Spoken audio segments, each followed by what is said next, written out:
22 UP girls battalion द्वारा श्रद्धांजलि कार्यक्रम आयोजित किया गया। यह कार्यक्रम प्रधानमंत्री नरेंद्र मोदी द्वारा आजादी के अमृत महोत्सव के रूप में शुरू किया गया, जिसमें शहीदों को श्रद्धांजलि दी गई तथा उनके परिवार वालों को प्रतीक चिन्ह देकर सम्मानित किया गया। भारत के प्रधानमंत्री की यह पहल देखकर शहीद के परिवार वाले अश्रुपूरित नेत्रों के साथ समर्पित थे कि उनके परिवार में शहीद हुए लोगों को आज भी भारतवासी याद कर रहे हैं।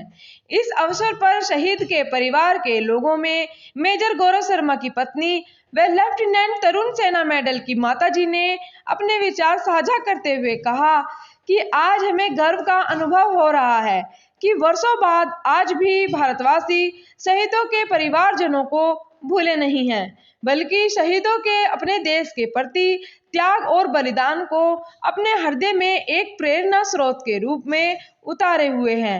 उन्होंने अपने विचार साझा करते हुए कहा कि हम भविष्य में यह आशा करते हैं कि शहीदों को श्रद्धांजलि अर्पित करने वाले कार्यक्रम आयोजित होते रहेंगे। बच्चे सब माँ के होनर होते हैं, ये कुछ निराला ही था, जैसे कुदरत का करिश्मा। थोड़ी हमारी घर की स्थिति ठीक ठीक थी, लेकिन वो ट्यूशन सारी लेता था। ऐसे ट्यूशन लेता जो बच्चे पैसे नहीं दे सकते उनको भी घर जाके ट्यूशन लेता था। बड़ा इमोशनल था, इतनी ट्यूशन लेता था। किसी की स्मॉल पॉक्स होए तो मैं उसको मना करती थी, बेटा मत जा कर, मम्मी कोई बात नहीं। उनके घर में जाकर ट्यूशन लेता था, उनसे कभी पैसे नहीं लेता था। बड़ी मेहनत की इसने। शुरू में इसको चिराग में किया, चिराग से हटाया क्योंकि सारे बच्चे जाते थे सेंट जॉन्स में। चिराग की छुट्टी नहीं होती थी, सेंट जॉन्स की छुट्टी होती थी, रोता था मम्मी मेरे को भी उनके साथ ही जाना है। वो भट्टाचार्य, उस समय मिसेस भट्टाचार्य थी, बोली नहीं इस बच्चे को मत निकालो, पर मेरे को निकालना पड़ा। मैंने मिस्टर महेंद्र यहाँ के मैनेजर थे सेंट जॉन से, मैंने उनको कहा कि मैंने अपने तरुण का एडमिशन यहाँ कराना है। बोले कि एक क्लास पीछे करो उसको। मैंने कहा एक क्लास पीछे तो नहीं कर सकती, आगे कर सकती है, कवर कर लेगा। लेकिन इसने आगे कवर कर लिया अपने भाई के साथ, विवेक निगर के साथ। इसका बड़ा भाई विवेक निगर है। ये बच्चा इतना होनहार था, मेरे से बड़ा लगाव था। कहते हैं ना कि उसके लिए उनको बहुत बहुत बधाई देती हूँ, और आप साहब पूरी टीम को, क्योंकि आपके बच्चे इतनी बार कांटेक्ट करते हैं, इतनी चीजें पूछते हैं, बड़ा अच्छा लगता है कि पुरानी यादें हम अपनी उनसे शेयर करते हैं। और आज मैं इस मंच पर खड़े होकर मैं अपने हस्बैंड को भी श्रद्धांजलि देना चाहूँगी, जो कि बहुत ही वीर, बहुत ही स्मार्ट आदमी थे, और जो केवल पैदा ही हुए थे आर्मी में जाने के लिए। जब मेरी शादी होने वाली थी, फर्स्ट टाइम देखने के लिए आए थे, तो उन्होंने पहले सेंटेंस ये था कि मेरी लाइफ का जो फर्स्ट पार्ट है वो आर्मी के लिए है, सेकंड पार्ट मेरी फैमिली के लिए है, आर यू ओके। तो मेरे को उस टाइम ये बात ज़्यादा समझ में नहीं आई थी, क्योंकि मैं तो सिविलियन थी, मेरा कोई आर्मी का बैकग्राउंड नहीं था। उस बात को मैं समझ नहीं पाई, और जैसे जैसे टाइम बीता तो उन्होंने उस चीज़ को सिद्ध किया।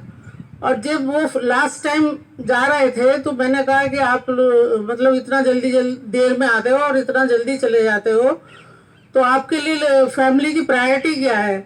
तो बोले कि ये भी कोई पूछने का क्वेश्चन है, ये first priority is my family, my nation, and second priority is family.